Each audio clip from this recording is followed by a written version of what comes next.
Ground folks, this is another video. At this customer's residence, she has two AC units, one on the first floor, one on the second floor. We've done a bunch of work at this property within the past few years. I believe we replaced their first floor AC unit about a year ago, and also we put in a new water heater not too long ago. But this customer recently had a bunch of rain, and this basement is below slab, so this is technically underground.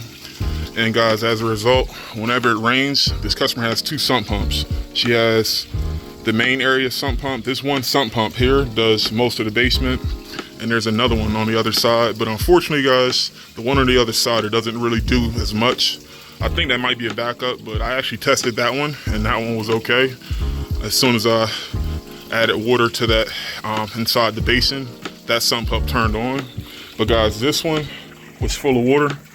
And first things first, guys, I'm just going to run through this real quick. For those that work on sump pumps, this should be ABC diagnosis.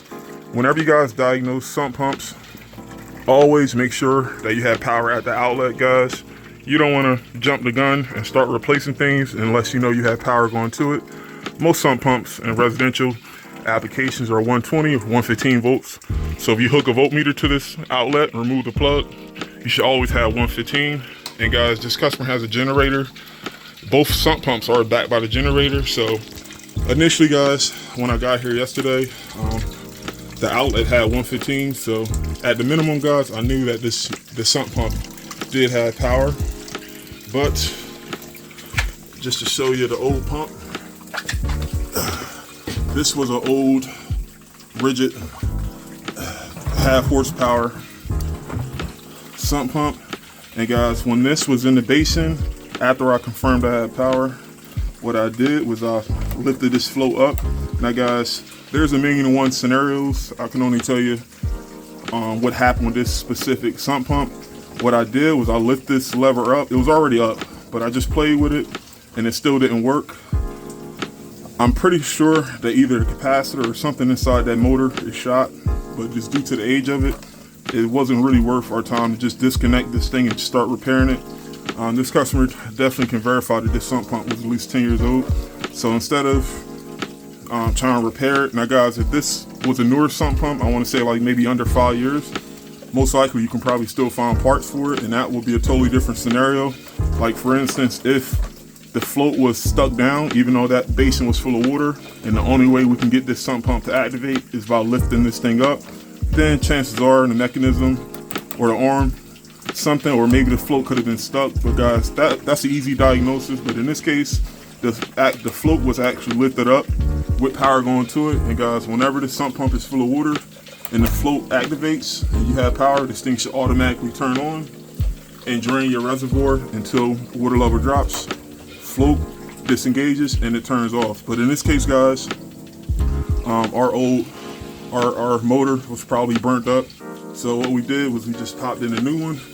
And another thing, as a disclaimer, as you see, we got our new pump, and this basement is pretty much already drained out.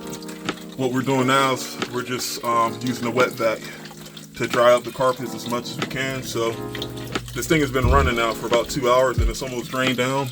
But guys, always, whenever you do sump pumps, if you don't have a check valve, make sure you install a check valve. Guys, the purpose of the check valve on these sump pumps, whenever this pump engages, right, you remember the float that I just showed you? Whenever the float engages and this sump pump activates, it's going to turn on and it's going to pump all the water outside until the water level drops below the float, and then it turns off. But guys, the purpose of this check valve is that it will only allow water to go up. It won't allow water to go back and accidentally fill up your reservoir. Now guys, if you didn't have this check valve, like for instance, there wasn't a check valve on our old line, so including installing a sump pump, we put in a check valve. Now guys, with this check valve, what could happen is you could have stagnant water in your piping. And if you didn't have a check valve, what can happen is that stagnant water could migrate back inside the line and inside your pump, and that could cause your pump to run in excess time. And guys, if your pump runs excessively, even though there's not enough water in the basin, that could cause your pump to go out. And guys, I'm pretty sure that led to the demise of the old sump pump not having a check valve. Guys, like I said, this should be mandatory, but I believe this sump pump was probably about at least 12 to 15 years old, so I don't think that was the case before. But now, guys, always have a sump pump, because like I said, whenever it rains real bad, you're already going to have water on the ground outside. And if that water from the ground, remember, this basement is below ground level, so if you have water already in the pipe before this basement even fills up, if you have water going down before the pump activates, this thing could run too much. And like I said, if anything runs more than what it needs to and it draws electricity, then the chances are it could burn out. So I'm gonna show the customer what we just did. I just vacuumed up the carpet there. But guys, this is pretty simple as far as the logistics of how these sump pumps work. But always, you just want to verify your diagnosis. Last thing we want to do is replace the sump pump without knowing actually what happened. And guys, another thing I did was I went outside yesterday and I verified that our line outside was open. Now guys, sometimes they put these lines below the ground, but you should be able to see it from outside. In this case, guys, it's probably maybe 5 or 6 inches off the ground. So I know sometimes in the summer, landscapers could do the mulch or do the landscaping and something does clog up. Unfortunately, you're not going to know about it until it rains. And now, guess what? You got a bunch of debris and mulch and stuff clogged in that vent in the exhaust line.